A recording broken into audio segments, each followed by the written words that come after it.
சுமார் 3 கோடி ரூபாய் பெறுமதியான குடும்ப கட்டுப்பாட்டு ஊசிகளை சட்டவிரோதமான முறையில் நாட்டுக்கு கொண்டு வந்த சம்பவம் தொடர்பில் கைது செய்யப்பட்ட வர்த்தகரிடம் சுங்கப் பிரிவினர் விசாரணைகளை ஆரம்பித்துள்ளதுடன் அவர் எதிர்வரும் 14 நாட்களுக்கு விளக்கமறியலில் வைக்கப்பட்டுள்ளார்.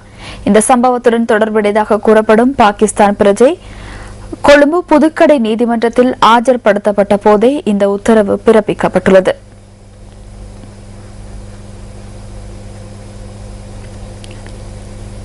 குடும்ப கட்டுப்பாட்டு ஊசிகளை உருளைக்கிழங்குடன் இறக்குமதி செய்வதற்காக மற்றொரு நபர் முதலீடு செய்துள்ளதாக பாகிஸ்தான் பிரஜையிடம் மேற்கொள்ளப்பட்ட விசாரணைகளில் இருந்து தெரியவந்துள்ளதாக சுங்க வருமான கண்காணிப்பு பிரிவின் பணிப்பாளர் மாலி பிஎஸ்என் தெரிவித்துள்ளார். இந்த தகவலை மேலும் உறுதிப்படுத்திக் கொள்வதற்காக விசாரணைகள் தொடர்ந்து முன்னெடுக்கப்பட்டு வருவதாகவும் அவர் குறிப்பிட்டார்.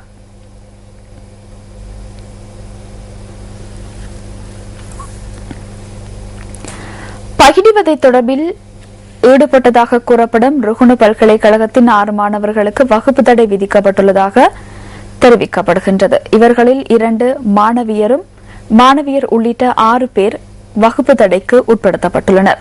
மனிதவள முகாமைத்துவம் மற்றும் நிதி பீடத்தின் 6 மாணவர்களுக்கு வகுப்பு தடை விதிக்கப்பட்டுள்ளது. இந்த மாணவர்கள் பகிடிவதையில் ஈடுபட்டதற்கான ஏற்றுக்கொள்ளக்கூடிய சாட்சியங்கள் கிடைத்துள்ளதை அடுத்தே உடனடியாக வகுப்பு தடைக்கு உட்படுத்தியதாக பல்கலைக்கழகத்தின் துணைவேந்தர் பேராசிரியர் காமினி சேனநாயக்க குறிப்பிடுகின்றார். பகிடிவதை சம்பவங்களுடன் தொடர்புடைய மேலும் சில மாணவர்களை அடையாளம் காண்பதற்கான விசாரணைகள் மேற்கொள்ளப்பட்டு வருவதாக அவர் தெரிவித்தார். இதன் பொருட்டு பல்கலைக்கழக மட்டத்தில் விசாரணை குழு ஒன்று நியமிக்கப்பட்டுள்ளதாக துணைவேந்தர் மேலும் கூறினார். ருகுணு பல்கலைக்கழகத்தினுள் பகிடிவதை பெரும்பாலும் கட்டுப்படுத்தப்பட்டுள்ளதுடன் மனிதவள முகாமைத்துவ பீடத்தில் மாத்திரம் தொடர்ந்து அத்தகைய சம்பவங்கள் இடம்பெறுவதாக முறைப்பாடு கிடைத்துள்ளதாக அவர் மேலும் சுட்டிக்காட்டினார்.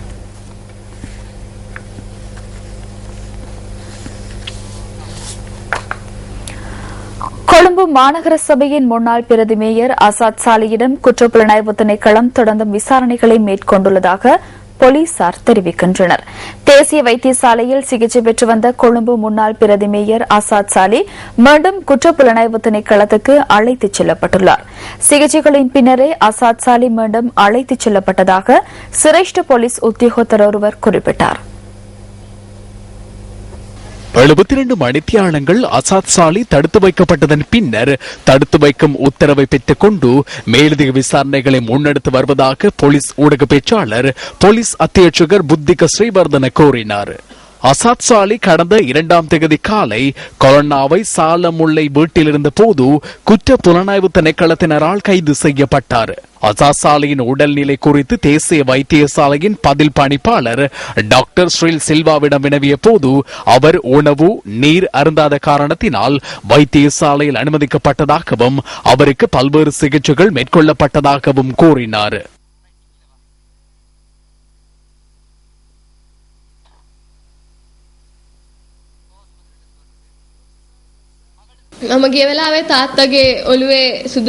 நான் சென்று பார்க்கும் போது எனது தந்தையின் தலையில் பட்டி ஒன்று போடப்பட்டிருந்தது. ஏன் இதனை போட்டுள்ளார்கள், உங்களை அவர்கள் ஏதாவது செய்தார்களா என்று நான் அவரிடம் கேட்டேன். எனக்கு ஒன்றும் செய்யவில்லை என தெரிவித்து தலையை காட்டினார். தலைவலிக்காகவே அது போடப்பட்டுள்ளது.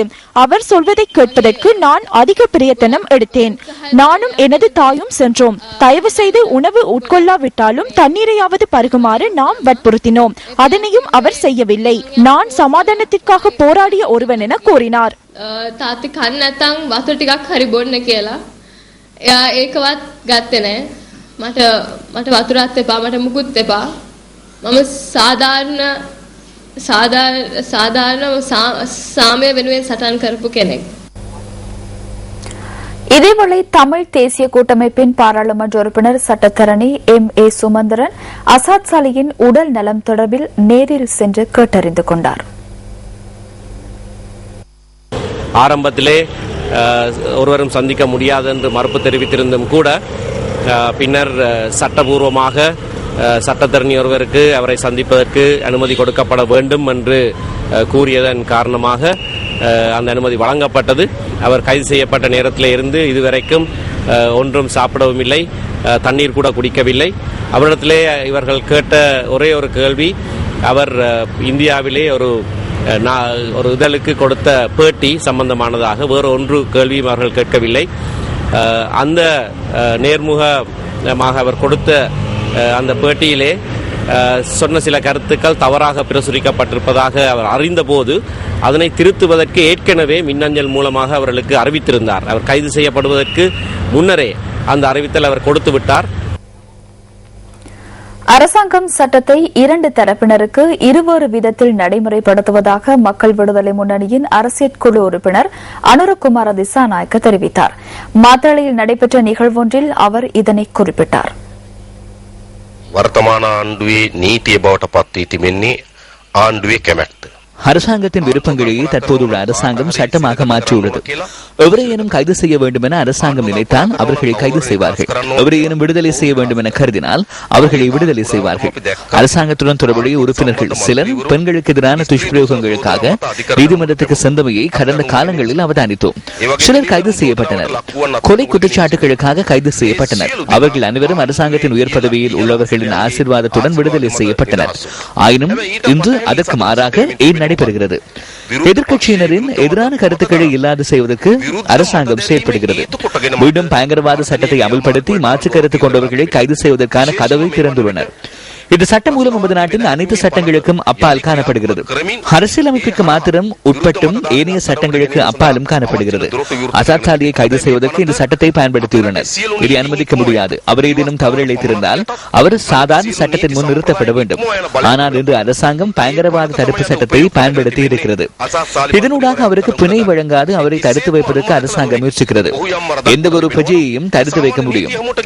இந்த சட்டம் முழுமையாக காட்டு மிராண்டித்தனமான சட்டமாக மாற்றப்பட்டுள்ளது. அரசாங்கத்தின் விருப்பமே நாட்டின் சட்டமாக மாற்றப்படுகின்ற யுகம் ஒன்றை உருவாகியுள்ளது. இந்த நாட்டில் ஒருபோதும் நேர்த்தியான நிலைமை உருவாகவில்லை.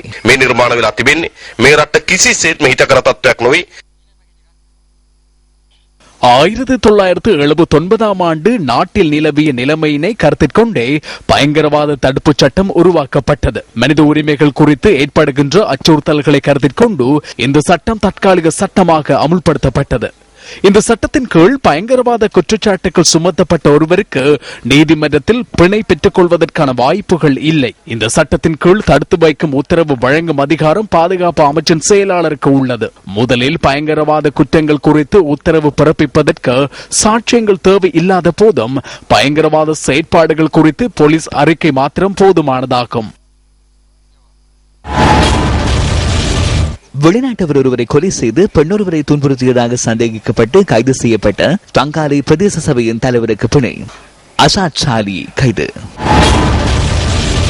14 வயது பெண் பிள்ளையை பாலியல் துஷ்பிரயோகத்துக்கு உட்படுத்தியதாக சந்தேகத்தின் பேரில் கைது செய்யப்பட்ட ஐக்கிய மக்கள் சுதந்திர கூட்டமைப்பின் தங்காலை நகர சபை உறுப்பினருக்கு பிணை. அசாத் சாலி கைது. சிறுமியை துஷ்பிரயோகத்துக்கு உட்படுத்தியதாக குற்றம் சுமத்தப்பட்ட அகுரச பிரதேச சபை தலைவருக்கு பிணை. அசாத் சாலி கைது.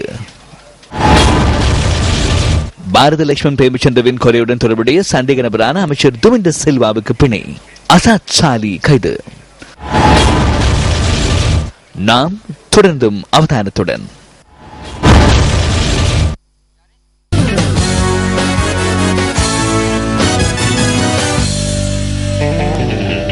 ஆசிய கிராண்ட் பிரி மெய்வல்லுநர் போட்டிகளின் முதல் கட்டத்தில் ஈட்டி எறிதலில் நதிகா லக்மாலி தங்கப்பதக்கம் வென்றுள்ளார்.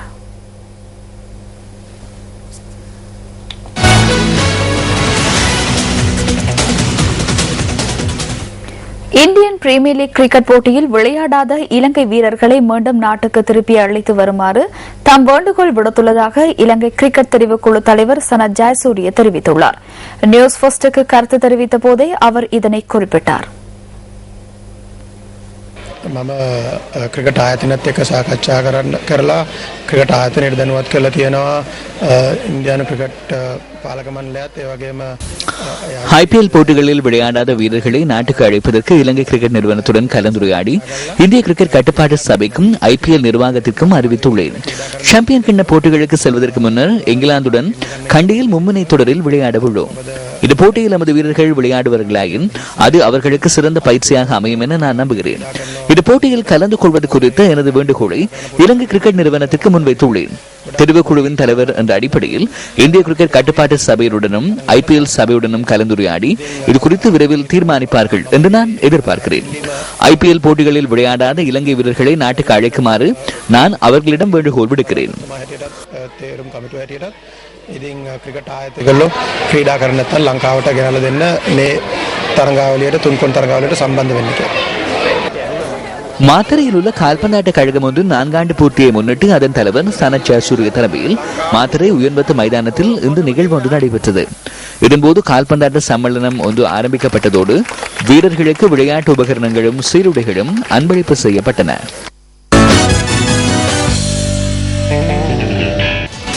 இத்துடன் நியூஸ் ஃபர்ஸ்டின் 8 மணி பிரதான செய்திகள் நிறைவு பெறுகின்றன. நமது அடுத்த பிரதான செய்திகளை இரவு 10:45க்கு எதிர்பாருங்கள். வணக்கம். Hotline 0114-896-896 www.newsfirst.lk. Feedback at newsfirst.lk.